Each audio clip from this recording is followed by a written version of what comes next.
Hello everybody, welcome back to my channel Ad Infinitum by Ilsa Khan. If you're new to this channel, hey, I'm Ilsa Fatima. I deliver lectures on legal topics, so I would appreciate if you take a moment to subscribe my channel. So in this video, we'll be dealing with Indian Evidence Act. As in my previous video, we have already dealt with the basic introduction of the act. So let's start. So we'll be starting with the basic legal terms under this act. The first term is facts. Facts और facts in issue क्या है? Facts क्या है? जब हम facts की बात करें, फैक्ट्स क्या बताता है? फैक्ट्स किसी भी पर्टिकुलर चीज का एग्जिस्टेंस के बारे में, the existence of any particular thing, that is fact. अब फैक्ट इन इशू क्या हो गया? Fact in issue are those facts which are in question. वैसे फैक्ट्स जो कि क्वेश्चन में हैं और which needs to be proved, उसको प्रूव करना जरूरी है for the purpose of ascertaining an information, जिससे इन्फरेंस ड्रॉ करके we could give justice, we could obtain justice. Fact in issue क्या हो गया? वैसे फैक्ट्स जो कि क्वेश्चन में है, उनको प्रूव करना है फॉर असर्टेनिंग इंफॉर्मेशन, जिसके थ्रू इन्फरेंस ड्रॉ करके justice could be obtain. Like suppose if we go to the illustration, A is a shopkeeper. This is a fact क्योंकि ये एग्जिस्टेंस बता रहा है किसी पर्टिकुलर चीज की. अब सपोज रॉबरी कमिट हुई है, तो weather A has committed robbery, ये वैसा फैक्ट है जो कि क्वेश्चन में है. अब इस फैक्ट को हमें प्रूव करना है whether A has committed robbery or not. ये फैक्ट इन इशू है जिस चीज को हमको प्रूव करना है, जिससे इंफॉर्मेशन कलेक्ट करके we would be able to determine, court determine करेगा कि whether this fact is true or not, ये प्रूव होगा या डिसप्रूव होगा, जिससे जस्टिस ऑब्टेन होगी.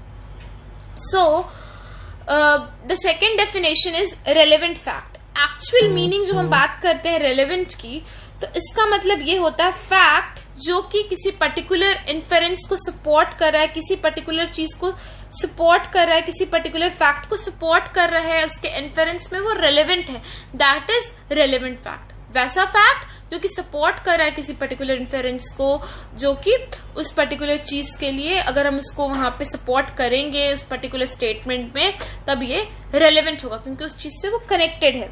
Like suppose A is accused of murder of B. A ने B को मारा, ये A पे एलिगेशन लगा है इन आगरा. बट बात ऐसी है कि A was in Canada that time, A Agra में था ही नहीं. तो ये फैक्ट जो है ये सपोर्ट कर रहा है, ये रेलेवेंट फैक्ट हो गया. इस पर्टिकुलर चीज को डिसप्रूव करने में ये फैक्ट इस चीज को सपोर्ट करेगा, तो ये रेलेवेंट फैक्ट हो गया. मतलब कि किसी फैक्ट को सपोर्ट करने में, किसी कुछ भी इन्फेरेंस ड्रॉ करने में, उसमें उसको प्रूव या डिसप्रूव करने में अगर कोई पर्टिकुलर स्टेटमेंट सपोर्ट कर रहा है, then that would be relevant fact. कि वो वहां था ही नहीं, उसकी बिजनेस मीटिंग थी वहां, तो उसको डिसप्रूव करने में दैट वुड हेल्प. ये फैक्ट को बता रहा है कि जो भी हमारा जो एलिगेशन लगा है, is accused of murder, it is false, it disprove हो जाएगा इस बेसिस पे, क्योंकि that person A was not in Agra, he was in Canada because of his business meeting. तो ये जो फैक्ट है ये सपोर्ट कर रहा है इस पर्टिकुलर स्टेटमेंट को डिसप्रूव करने में, so it would be relevant fact. I hope you are clear with relevant fact.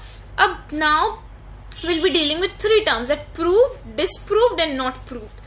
As proved, as the word signifies, proof का मतलब क्या हो गया? वैसा फैक्ट जो कि प्रूव हो गया. Court has considered it to be proved after fair trial हुआ, सारा एविडेंस लेने के बाद, प्रोसीडिंग्स के बाद, court has believe that statement to be true. Court ने ये चीज एक्सप्रेस मान लिया कि ये चीज ट्रू है. आफ्टर कोर्ट ने एक प्रोबेबल इन्फेरेंस ड्रॉ किया beyond reasonable doubt that the existence of a particular thing, कि ये चीज प्रूव हो गया, it has been proved, it has been well explained. तो after taking probable inference beyond reasonable doubt, court ने इस particular चीज को बिलीव कर लिया, that is proved.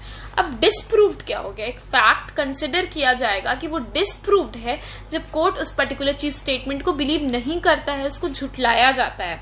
मतलब जब कोर्ट ने सारे एविडेंस को कंसिडर कर लिया, ट्रायल हो गया, एवरीथिंग हैज बीन डन, तो कोर्ट को प्रोसीडिंग के बाद ये लगा कि ये वेल एक्सप्लेन नहीं है, ये फैक्ट एग्जिस्ट ही नहीं करता है. After probable inference beyond reasonable doubt, court ने ये चीज कंक्लूड की कि this fact does not exist in reality. Proved में कोर्ट ने ये कंक्लूड किया कि this fact exist in reality, ये सच है. डिस्प्रूव ने, कोर्ट ने ये किया कि ये फैक्ट एग्जिस्ट ही नहीं करता, ये फैक्ट एंड इश्यू एग्जिस्ट ही नहीं करता, इट इज फॉल्स, तो दैट इज डिस्प्रूव्ड। अब नॉट प्रूव्ड क्या हो गया? नॉट प्रूव्ड वैसा फैक्ट जो कि ना ही प्रूव्ड हुआ है ना ही डिस्प्रूव्ड है, fact which has neither been proved nor been disproved। ये क्या है? सर्कमस्टेंशियल कंडीशन में है अभी भी। Now will be dealing with presumption. अब प्रिजम्पशन क्या होता है? सेक्शन 4 में इंडियन एविडेंस एक्ट के मे प्रिज्यूम, शैल प्रिज्यूम, कंक्लूसिव प्रूफ है। तो before starting that will be dealing with presumption. होता क्या है? प्रिजम्पशन जनरली इसका मतलब होता है कि किसी भी पर्टिकुलर चीज को असर्टेन करना, फ्यू फैक्ट्स को असर्टेन करना on the basis of possibility, किसी पर्टिकुलर चीज को मान लेना on the basis of possibility या कॉन्सिक्वेंस। किसी भी चीज पे कोर्ट किसी चीज को मान लेता है, प्रिज्यूम कर लेता है पहले से, ठीक है। तो प्रिजम्पशन 3 तरह का सेक्शन 4 में मे प्रिज्यूम, शैल प्रिज्यूम और कंक्लूसिव प्रूफ। जब हम मे प्रिज्यूम की बात करें तो मे प्रिज्यूम का मतलब ये कोर्ट की डिस्क्रिशनरी पावर है। जहां पे भी लिखा रहेगा कोर्ट मे प्रिज्यूम, मतलब कोर्ट इसको मान भी सकता है, नहीं भी मान सकता। ये कोर्ट की डिस्क्रिशनरी पावर है, ये कोर्ट का पावर है कि कोर्ट इसको मान भी सकता है, सच कोर्ट नहीं भी मान सकता है, अनलेस एंड अनटिल आप प्रॉपर एविडेंस दिखा करके उस चीज को प्रूव या डिस्प्रूव नहीं किए। अगर हम शैल प्रिज्यूम बात करें तो शैल प्रिज्यूम एक मैंडेटरी प्रोविजन है। कोर्ट इस पर्टिकुलर चीज को मानेगा ही मानेगा, ये कोर्ट के ऊपर मैंडेटरी है, it is a mandatory provision. Court would presume that particular, तो कोर्ट उस चीज को मानेगा ही मानेगा तब तक जब तक उस चीज को डिस्प्रूव ना किया गया हो या सच में प्रूव ना किया गया हो फैक्ट्स के साथ। तो शैल प्रिज्यूम क्या है? ये एक स्ट्रॉन्ग असर्शन डिनोट करता है जो कि पर्टिकुलर फैक्ट को डिटरमाइन करता है कि कोर्ट उस पर्टिकुलर चीज को मानेगा ही मानेगा as proved until and unless उसको डिस्प्रूव ना किया गया हो। ये प्रिजम्पशन है लॉ का, इसको हम लोग आर्टिफिशियल प्रिजम्पशन भी कहते हैं, ऑब्लिगेटरी प्रिजम्पशन भी कहते हैं। कोर्ट इस पर्टिकुलर चीज को प्रूव मान लेगा अनलेस एंड अनटिल उसको बाद में डिस्प्रूव ना किया होगा, अनलेस एंड अनटिल पार्टीज ने उसको डिस्प्रूव ना किया, उससे पहले कोर्ट उसको सच मान रहा था। जैसे कि अगर 7 साल शादी के 7 साल के अंदर किसी की डेथ होती है तो कोर्ट उसको डाउरी डेथ मान लेगा, प्रिजम्पशन है कोर्ट का। अब ये कोर्ट के सामने इसको आपको प्रूफ करना है। अगर रेप का चार्जेस लगा तो कोर्ट का ये प्रिजम्पशन है कि लड़की का कंसेंट नहीं था, तो ये आपको प्रूफ करना है। तो ये शैल प्रिज्यूम है, ये मैंडेटरी प्रोविजन है। और भी बहुत सारे प्रोविजंस आएंगे that will be studying in the shall presumption. Then we have conclusive proof. Conclusive proof जो है it can be considered as the strongest assumption, ये सबसे ज्यादा स्ट्रॉन्ग है। इसके बाद कोर्ट को कोई प्रूफ की जरूरत नहीं होती, कोर्ट इस चीज को कंक्लूसिवली मान लेता है। मतलब ये completely it has been decided, हर कुछ कंप्लीटली डिसाइड हो गया। कोर्ट को कुछ भी इन्फेरेंस, कोई भी प्रूफ नहीं चाहिए। For the welfare of the society ये लॉ का प्रिजम्पशन है, it is a presumption by law, इसको कहा जाता है court believes it to be true. ये प्रिजम्पशन ऑफ लॉ है इसलिए ताकि सोसाइटी के वेलफेयर के लिए लॉ के पास पावर है कि वो मना कर दे, कोई भी आगे कोई भी प्रूफ को नहीं लेगा, उसको प्रूफ की जरूरत ही नहीं, क्योंकि ये कंक्लूसिवली प्रूव्ड है, कोई भी इंसान उसको चैलेंज नहीं कर सकता है। That is conclusive proof.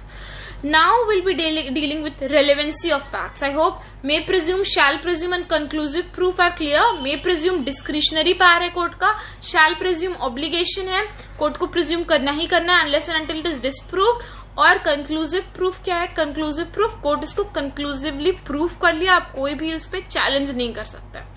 Now we'll be dealing with relevancy of facts. Relevancy of facts की जब हम लोग बात करते हैं तो section 6 in this video I'll be just dealing with section 6, फिर after that I'll be continuing with section 7 onwards। यहाँ पे एक डॉक्ट्रिन है, doctrine of res gestae. Doctrine of res gestae की जब बात होती है तो इसका मतलब ये होता है फैक्ट्स जो कि भले ही इश्यू में ना हो, फैक्ट्स जो कि भले ही इश्यू में ना हो बट वो इतने कनेक्टेड हैं फैक्ट से कि वो सेम ट्रांजैक्शन का पार्ट फॉर्म कर रहे हैं, वो रेलेवेंट है। वैसे फैक्ट्स जो कि भले ही इश्यू में ना हो बट वो सेम ट्रांजैक्शन का फॉर्म पार्ट कर रहे हैं, वो रेलेवेंट होंगे। अब हम लोग इसका इलस्ट्रेशन पढ़ेंगे तो और अच्छे से समझ में आएगा। अगर कुछ भी हुआ है, तो भले वो सेम टाइम पे हुआ है, सेम प्लेस पे हुआ, डिफरेंट टाइम पे हुआ, डिफरेंट प्लेस हुआ, अगर वो सेम ट्रांजैक्शन का पार्ट है, सेम ट्रांजैक्शन का से रिलेट कुछ भी एविडेंस है, लोग क्या कह रहे हैं, कैसी बात हुई थी, वो सारी चीज रेलेवेंट है, जो एक पर्टिकुलर ट्रांजैक्शन से में सब सीरीज ऑफ इवेंट्स सब एक दूसरे से लिंक्ड हैं, भले वो चीज फैक्ट एंड इशू में नहीं है बट वो रेलेवेंट होगा क्योंकि वो उस पर्टिकुलर चीज को सपोर्ट करेगा एविडेंस में। फैक्ट्स जो है वो अगर सेम ट्रांजैक्शन के होने चाहिए, मतलब कि ग्रुप ऑफ फैक्ट्स एक दूसरे से कनेक्टेड हैं और वो सेम ट्रांजैक्शन का फॉर्म पार्ट कर रहे हैं, वो हो गया डॉक्ट्रिन ऑफ रेस जस्टी। मतलब कि फैक्ट्स भले ही फैक्ट इन इशू में ना हो बट वो सेम ट्रांजैक्शन का फॉर्म पार्ट कर रहे हैं, तो that would be considered relevant. Doctrine of रेस जस्टी के अंडर सर्कमस्टेंशियल और इनडायरेक्ट एविडेंस भी आता है, हियर एंड से एविडेंस, सारे एविडेंस आ जाएंगे। अगर एसेंशियल्स बात करें हम रेस जस्टी की, तो सबसे पहले स्टेटमेंट किसी का ओपिनियन नहीं होना चाहिए, स्टेटमेंट होना चाहिए, सच बात होनी चाहिए। दूसरी बात, स्टेटमेंट वैसा लोग दे जो सेम ट्रांजैक्शन के पार्टिसिपेंट हैं, जिन लोगों ने सच में उनको देखा है, वैसे लोगों का स्टेटमेंट है।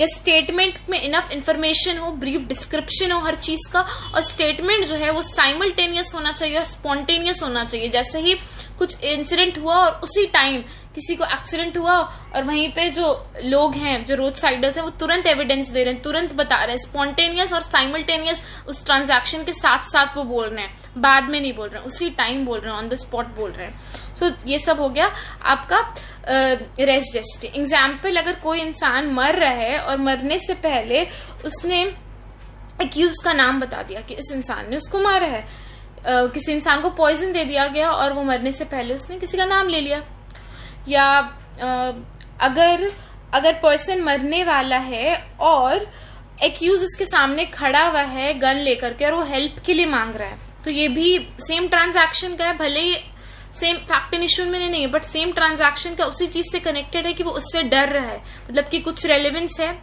सो एक केस है, सबसे important case, will be dealing with that, तब उसके बाद it would be clear. Case है रैटर वर्सेस क्वीन का। विक्टिम जो कि एक्यूज की वाइफ थी, called the police for help, ठीक है, because her husband was holding a gun and was about to kill her. Before the operator could connect और सब कुछ रिकॉर्ड हो पाता, वो अपना स्टेटमेंट दे पाती, कॉल गॉट डिस्कनेक्टेड। फिर जब पुलिस वहां पे पहुंची, then the police found a dead body of the victim, उसने वाइफ की डेड बॉडी देखी उसी घर में। तो वो पुलिस ने इन्फेरेंस ड्रॉ किया कि जिस टाइम फोन आया था उसी टाइम उसका डेथ भी हुआ, तो ये रेस जस्टी का पार्ट बन जाएगा। पुलिस ने डिस्कवर किया कि time of death and time of call जो उसने पुलिस को किया था was at the same time, मतलब इट वाज सेम। सो ये भी जो कॉल किया था विक्टिम ने, इट बिकम्स रेस जस्टी, रेस जस्टी के अंदर में आया बिकॉज ये सेम ट्रांजैक्शन का पार्ट बन गया। और एक केस था सुखीर वर्सेस स्टेट ऑफ यूपी। इस केस में क्या हुआ था, विक्टिम